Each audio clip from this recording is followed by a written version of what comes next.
Con manos trémulas, los cuatro acercaron sus copas a sus labios. Si efectivamente poseía las virtudes que el doctor Heidegger le atribuía, a nadie podía haber sido concedido este líquido que más lo necesitara que a estos cuatro seres humanos. Todos ellos tenían el aspecto de no haber sabido nunca lo que significa aventura y juventud y de haber sido siempre estas mismas criaturas grises, decrépitas y miserables que se inclinaban ahora en torno a la mesa, sin vida bastante ni en sus cuerpos ni en sus almas para sentirse animadas siquiera ante la perspectiva de volver nuevamente a la juventud. Los cuatro bebieron el agua y depositaron después las copas sobre la mesa.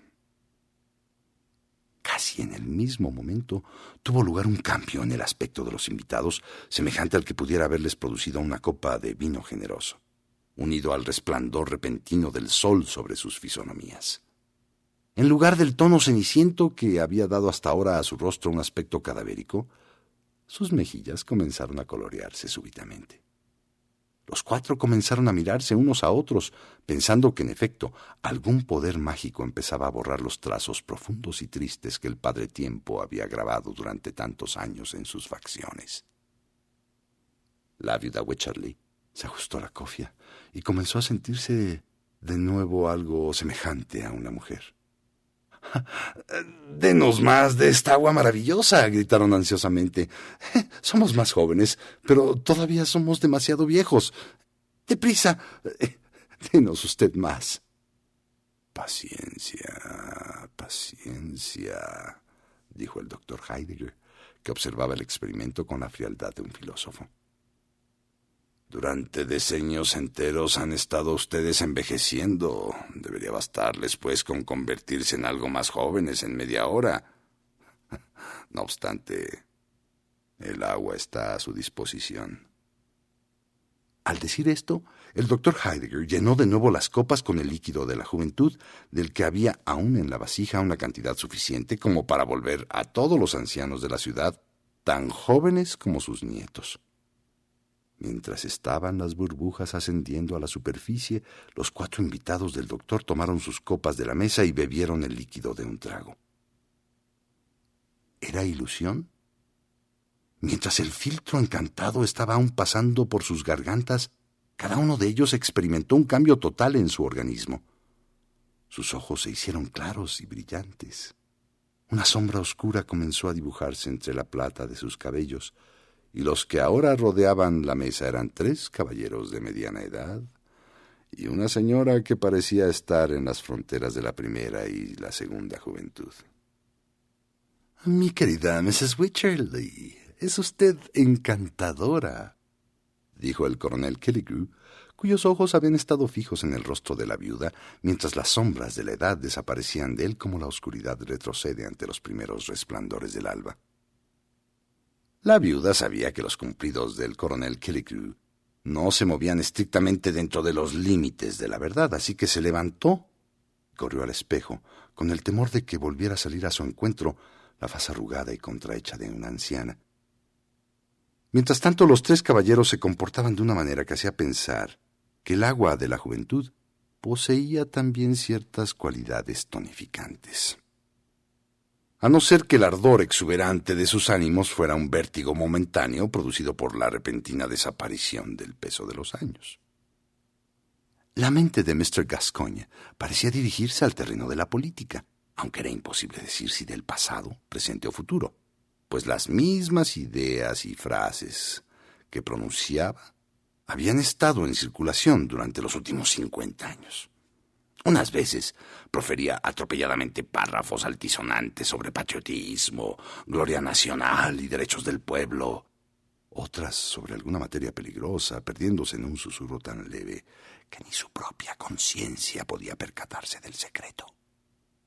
Otras, en fin, hablaba en un tono tan discreto y con acentos tan respetuosos como si el oído de un rey escuchara sus redondeados periodos.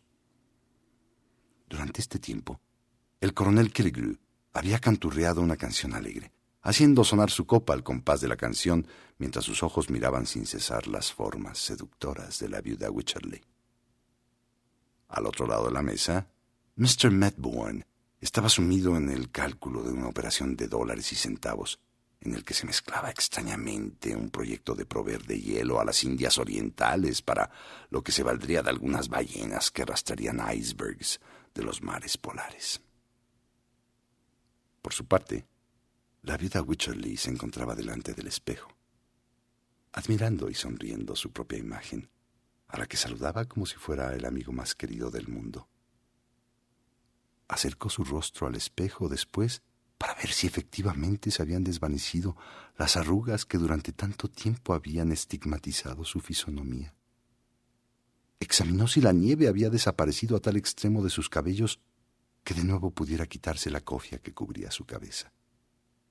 Finalmente, se apartó con brusquedad del espejo y se dirigió a la mesa con una especie de paso de baile. «Mi buen doctor, tenga la bondad de darme otra copa». «Sin duda, señora, sin duda», dijo complaciente el doctor. «Mire usted, ya están llenas nuevamente las copas». En efecto, estaban las 4 copas rebosantes del agua maravillosa, cuya efervescencia al quebrarse en la superficie semejaba el brillo oscilante de perlas líquidas. La caída de la tarde se había acentuado tanto que las sombras invadían el recinto más que nunca. No obstante, una luz dulce y lunar surgía de dentro de la vasija que contenía el agua de la juventud y se fijaba su resplandor en los 4 invitados y en la venerable figura del doctor Heidegger, que estaba en un sillón de roble de alto respaldo y cuidada talla, manteniendo su severa dignidad, que hubiera podido corresponder perfectamente a la de aquel padre tiempo, cuyo poder no había sido disputado nunca hasta aquella tarde. Mientras estos bebían por tercera vez del agua de la juventud, hubo un momento en que la expresión del doctor tenía un velo de temor sobre su ánimo. Pero, al momento siguiente, un torrente de nueva vida se precipitó en sus venas. Los 4 tenían la edad deliciosa de la primera juventud. Los años y la vejez, con toda su triste secuela de cuidados, desengaño y preocupaciones, eran recordados solo como una pesadilla de la que felizmente habían despertado. El brillo del alma, tan tempranamente perdido, sin el cual las escenas sucesivas del mundo no habían sido más que una galería de cuadros deslustrados, tendía de nuevo su encanto sobre todos sus proyectos. Se sentían como seres recientemente creados en un universo también acabado de crear. «¡Somos jóvenes! ¡Somos jóvenes!», gritaron todos en coro llenos de alegría. La juventud, al igual que la vejez, había borrado las características marcadas por los años de madurez y las había asimilado todas. Lo que aquí había era un grupo de jóvenes entusiastas y extasiados por la alegría irrefrenable de sus pocos años. El efecto más singular de su alegría consistía en mofarse de los achaques y de la decrepitud de que hasta hacía muy poco tiempo ellos mismos habían sido víctimas. Se reían a carcajadas de sus anticuados atavíos, de sus sacos viejos y de sus amplios chalecos, así como de la cofia y del vestido pasado de moda, de la que ahora era una joven en plenitud de belleza. Uno de ellos cruzaba renqueando la habitación, buscando imitar a un anciano atormentado por la gota, mientras que otro se ponía unos quevedos igual que un viejo disponiéndose a leer, y un tercero se sentó incluso en un sillón, imitando la actitud venerable del doctor Heidegger. Después todos gritaban alegremente, brincando por todo el recinto.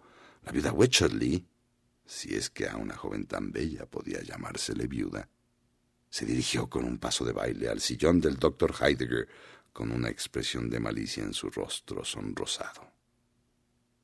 «Mi querido y pobre doctor», dijo, «levántese usted y baile conmigo». A estas palabras, los otros 3 rieron a carcajadas, pensando en la triste figura que tendría el viejo doctor si se dispusiera a bailar. «Perdóneme», respondió el doctor Heidegger tranquilamente. «Soy un viejo y reumático por añadidura. Los días en que podía bailar han pasado desde hace mucho para mí.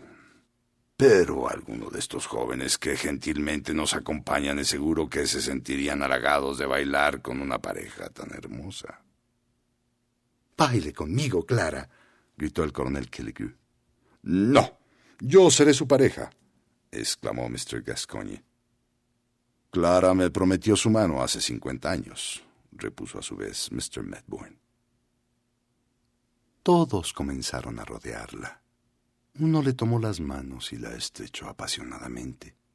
Otro la abrazaba por la cintura, mientras otro hundía su mano entre los brillantes rizos que asomaban por debajo de la cofia. Enrojecía. Jadeante, luchaba. Increpaba. Riendo, rozando con su aliento cálido unas veces a uno, otras veces a otro, de los rostros que la rodeaban.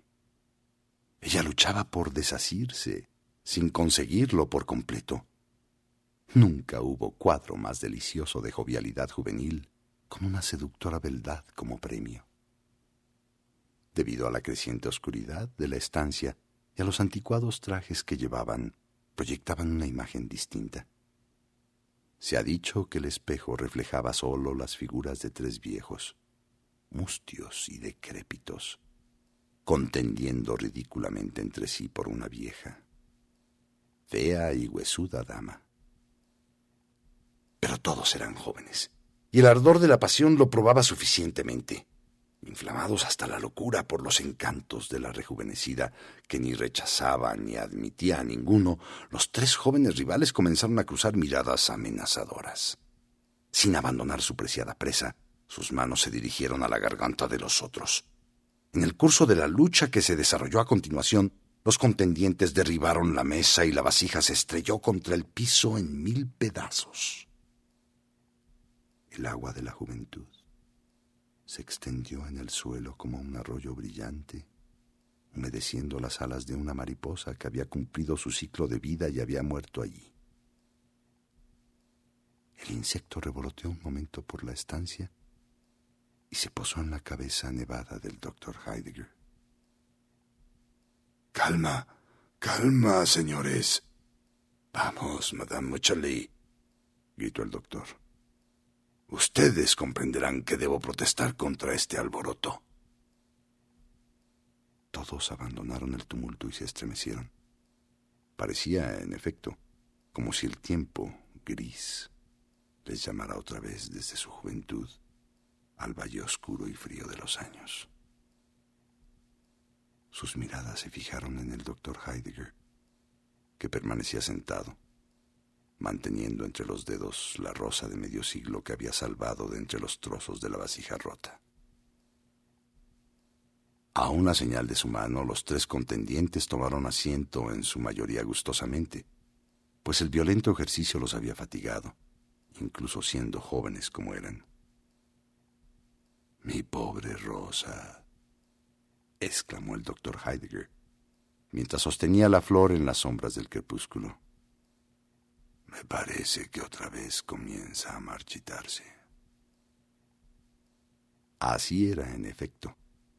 Ante la mirada de los invitados, la flor comenzó a arrugarse y a contraerse hasta quedar tan seca y frágil como cuando el doctor la extrajo por primera vez de entre las páginas del libro. Finalmente el doctor sacudió de sus hojas unas gotas de humedad que le habían quedado. «También la amo así, igual que antes», dijo acercándose la marchita rosa a los marchitos labios. Mientras hablaba, la mariposa también cayó de la cabeza blanca del doctor. Los 4 invitados se estremecieron de nuevo. Un frío extraño que no sabían si era del cuerpo o del espíritu se apoderaba gradualmente de ellos. Se miraban unos a otros y les pareció que cada momento que pasaba borraba un encanto de sus rostros y dejaba un surco más profundo donde antes no lo había. ¿Era una ilusión? ¿Habían sido concentrados en tan corto espacio de tiempo todos los cambios de una vida y de nuevo se sentaban 4 ancianos en torno a su viejo amigo, el doctor Heidegger? «¿Estamos envejeciendo de nuevo?», exclamaban con angustia. Así era.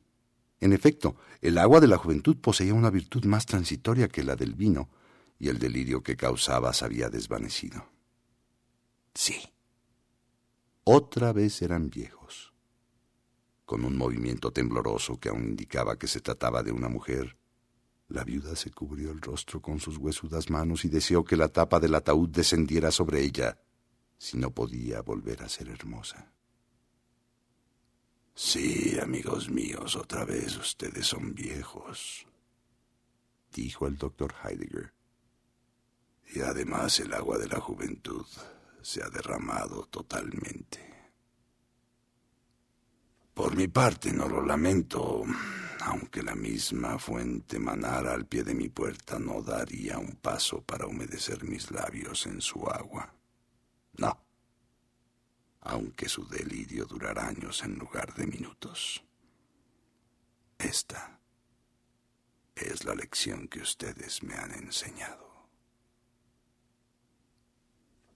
Sin embargo, los amigos del doctor no habían aprendido esta lección. Inmediatamente decidieron emprender una peregrinación a Florida para beber ahí, mañana, tarde y noche, a grandes tragos, del líquido maravilloso de la fuente de la juventud.